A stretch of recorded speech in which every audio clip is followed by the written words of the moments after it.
नमस्कार। राष्ट्रीय एजुकेशन में आपका स्वागत है। आज है 29 मार्च 2021। आज हम 2021 के रिलेटेड इम्पोर्टेंट करंट अफेयर के बारे में जानेंगे।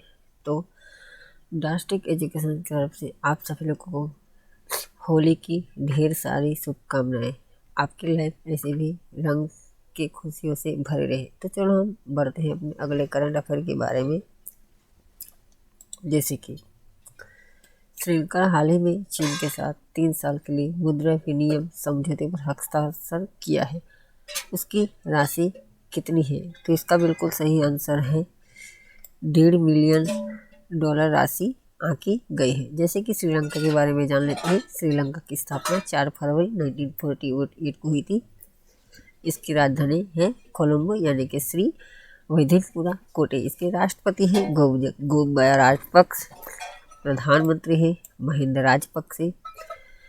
इसकी 1972 तक इसका नाम सिलो था, जिसे 1972 में बदलकर लंका तथा 1978 में सम्मान सूचक शब्द श्री जोड़कर श्रीलंका कर दिया गया था।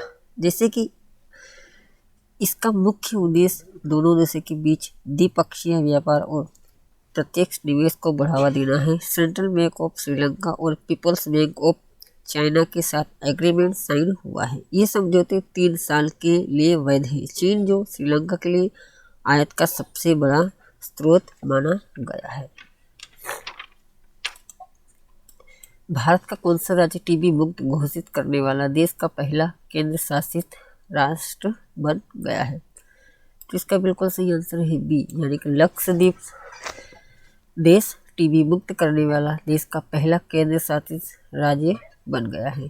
टीबी के बारे में कुछ और इम्पोर्टेंट क्वेश्चन जान लेते हैं। जैसे कि विश्व क्षय रोग यानी कि विश्व टीबी दिवस 24 मार्च को मनाया जाता है। आप इसे याद रख सकते हैं। 2021 की थीम है द क्लॉक द टिकिंग। 24 मार्च 1882 को डॉक्टर रॉबर्ट कोच ने जीवाणु की खोज की घोषणा की थी। लक्षद्वीप के बारे में जान लेते हैं। जैसे कि लक्षद्वीप का गठन 1 नवंबर 1956 को हुआ था। इसकी राजधानी है कवारत्ती। इसके प्रशासक हैं प्रफुल्ल खोड़ा पटेल। इसके प्रशासक हैं। लक्षद्वीप के साथ साथ जम्मू कश्मीर का बड़गाम, अब इसे याद है, बड़गाम जिला भी टीबी मुक्त घोषित होने वाला भारत का पहला राज्य बन गया है। भारत में विश्व के टीबी के 30% मामले हैं माना जाता है। किस देश ने स्वदेशी रूप से अपना पहला सैटेलाइट चैनल विकसित किया है? तो इसका बिल्कुल सही आंसर है ट्यूनीशिया ने हाल ही में 2021 जनवरी में अपने देश का पहला सैटेलाइट चैलेंज 1 विकसित किया है। अब इसे याद रखते हैं, इसका नाम है चैलेंज 1। भारत और Pakistan permanent it's commission Sindhu जल संधि की कौन से संस्करण की बैठक की आयोजित किया है? तो इसका बिल्कुल सही आंसर है डी, 116वीं संस्करण बैठक की आयोजित की है। जैसे कि 7 जुलाई, अब इसे याद रख सकते हैं, इम्पोर्टेंट क्वेश्चन है। 7 जुलाई 2020 को पाकिस्तान और चीन के गिजहुबा गुप्त कंपनी लिमिटेड ने पाकिस्तान के कब्जे कश्मीर के सुधोती जिले में सेलम नदी पर 700 मेगावाट की आजाद पट्टन हाइडल पावर परियोजना के लिए ईपीसी समझौते पर भी हस्ताक्षर किया है।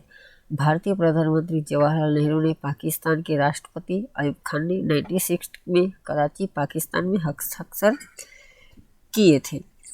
जैसे कि इस संधि के अनुसार पूर्वी नदियों के सभी जल यानी कि सतलज 20 और खीव में 33 मिलियन एकड़ फीट प्रतिवर्ष अप्रतिबंधित उपयोग के लिए भारत को आवंटित किया जाएगा। इसका मुख्य उद्देश्य सिंधु नदी और उसकी सहायक नदियों में उपलब्ध जल का उपयोग करना है।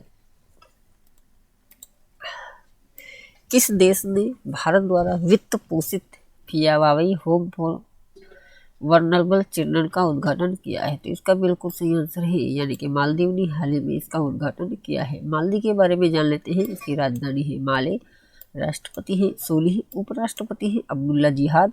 मजलिस अध्यक्ष है अब्दुल्ला सईद। स्वतंत्रता यानी कि यूनाइटेड किंगडम से मिली थी 26 जुलाई 1965 को मिली थी। वर्तमान संविधान जो हाल में मुक्त हुआ था 7 अगस्त 2008 का, यानी कि 27 अगस्त 2020 को मालदीव की सरकार ने एक समारोह के दौरान भारत समर्पित बुनियादी ढांचा परियोजनाएं हुबले सेंट्रल पार्क ऑफ मालदीव में आगमन नवीकरण का भी शुभारंभ किया है। जैसे कि और बताना चाहते हैं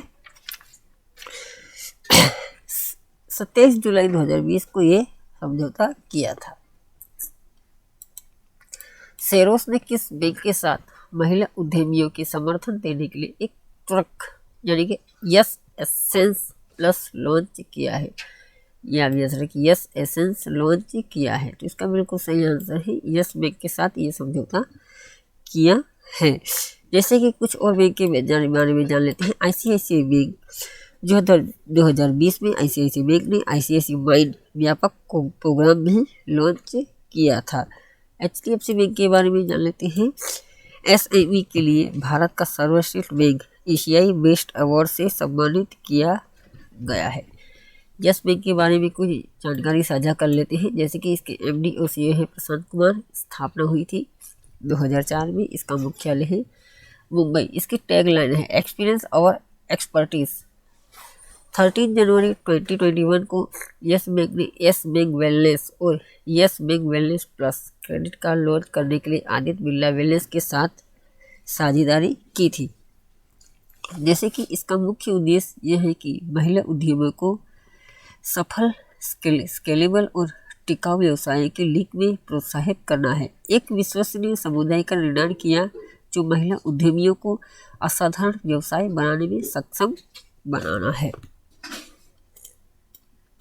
भारत ने कितने पदक के साथ 2021 में पैराशूटिंग वर्ल्ड कप में तीसरा नंबर हासिल किया है? तो इसका बिल्कुल सही आंसर है भारत ने 7 पदक के साथ 2021 में पैराशूटिंग वर्ल्ड कप में तीसरा स्थान हासिल किया है। जैसे कि अंतर्राष्ट्रीय पैरालिम्पिक समिति यानी आईपीसी के बारे में इसके अध्यक्ष हैं एंड्रू पार्सन्स। इसके स्थान है एमडीओसी के हैं। इसका अध्यक्ष है एंड्रू पार्सन। इसका मुख्यालय है बॉन जर्मनी। 4 फरवरी आप इसे याद रख सकते हैं। और कुछ भी जानकारी है जैसे कि 4 फरवरी 2021 में भारत की 24 सदस्यीय भारतीय निशानेबाज दस्ते ने 29-30 जनवरी 2021 को कोविड शूटिंग फेडरेशन द्वारा आयोजित प्रथम एशियाई ऑनलाइन शूटिंग चैंपियनशिप में 11 पदक, 4 स्वर्ण, 2 रजत और 5 कांस्य जीतकर पदक में शीर्ष स्थान भी हासिल किया था।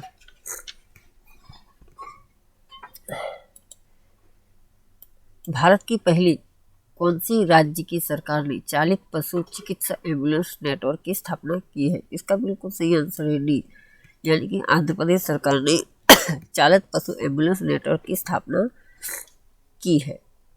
ग्रामीण विकास मंत्रालय द्वारा क्षेत्रीय सरस मेला 2021 का आयोजन किस राज्य ने किया है? इसका बिल्कुल सही आंसर है नागालैंड राज्य ने इस मेला का आयोजन किया है। इसकी राजधानी है नागालैंड के कोहिमा। स्थापना हुई थी 30 नवंबर 1966 को। इसके मुख्यमंत्री हैं नेफ्यूरिये। राज्यपाल RN रवि।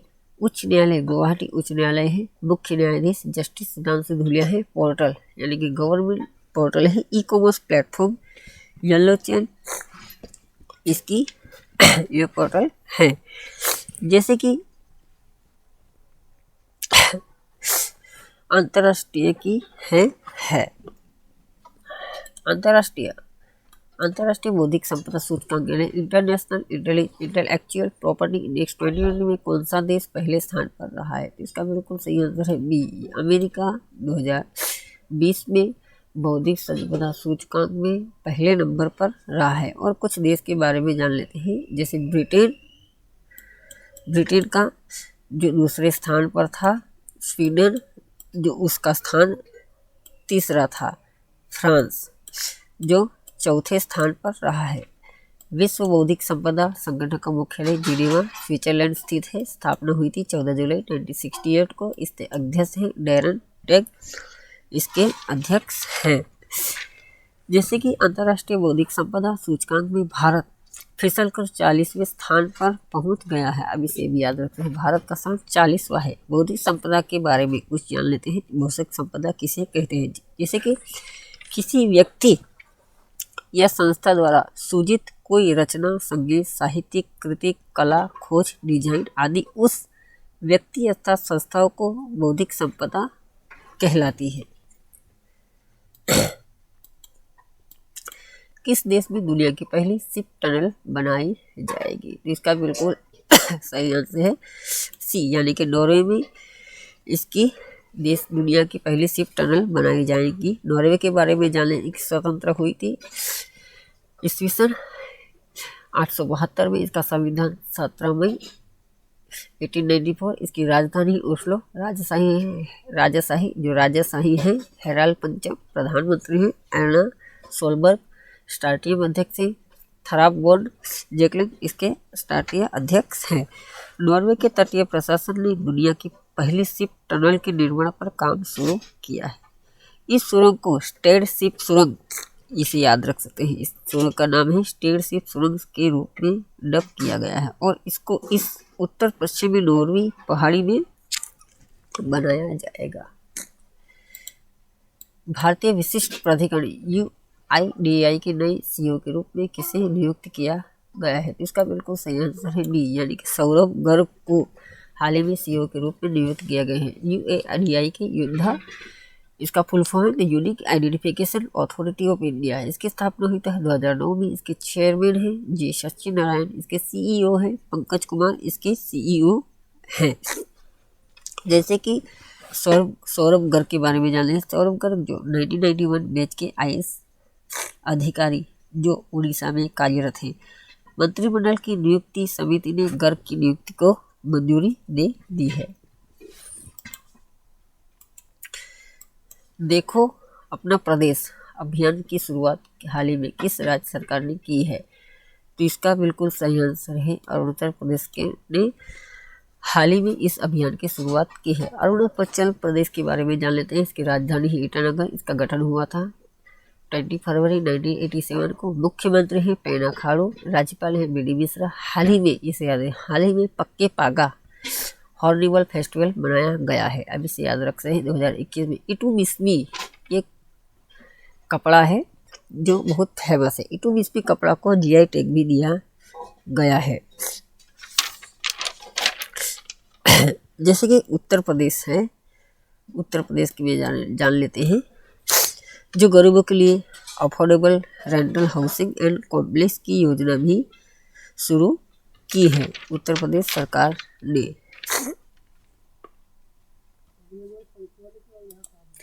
विश्व रंगमंच दिवस यानी कि वर्ल्ड थिएटर डे कब मनाया जाता है? तो इसका बिल्कुल सही आंसर 27 मार्च को विश्व रंगमंच दिवस मनाया जाता है। कुछ और इम्पोर्टेंट डे के बारे में जान लेते हैं। जैसे कि 23 मार्च को राम मनोहर लोहिया जयंती के रूप में भी मनाया जाता है। 22 मार्च को विश्व जल संरक्षण दिवस के रूप में मनाया जाता है। इम्पोर्टेंट डे है। 21 मार्च को विश्व रंगभेद उन्मूलन दिवस के रूप में भी मनाया जाता है। ITI ने 1960 में विश्व रंगमंच दिवस की शुरुआत की थी। पहला रंगमंच दिवस अंतर्राष्ट्रीय संदेश जीन कॉकटिव फ्रांस द्वारा 1960 में लिखा गया था। विश्व रंगमंच दिवस की महत्वाकांक्षा ये है कि विश्व रंगमंच दिवस के लक्ष्य हैं दुनिया भर में सभी रूपों में रंगमंच को बढ़ावा देना है और लोगों को रंगमंच में सभी रूपों के महत्व से अवगत कराना है। रंगमंच के आनंद को दूसरों के साथ साझा करना है। जैसे कि हमने ऐसे ही आपको इम्पोर्टेंट करंट अफेयर के बारे में बताया है, तो हमारे चैनल को लाइक, सब्सक्राइब और बेल आइकन बटन को जरूर दबाएं, तो आपको ऐसे ही रोज नई अपडेट मिलती रहेगी। आप हमें इंस्टाग्राम पे भी फॉलो कर सकते हैं और फेसबुक पेज में भी डार्क करंट अफेयर के लिए आप हमें फॉलो कर सकते हैं। तो आप सभी लोगों का दिल से धन्यवाद। जय हिंद।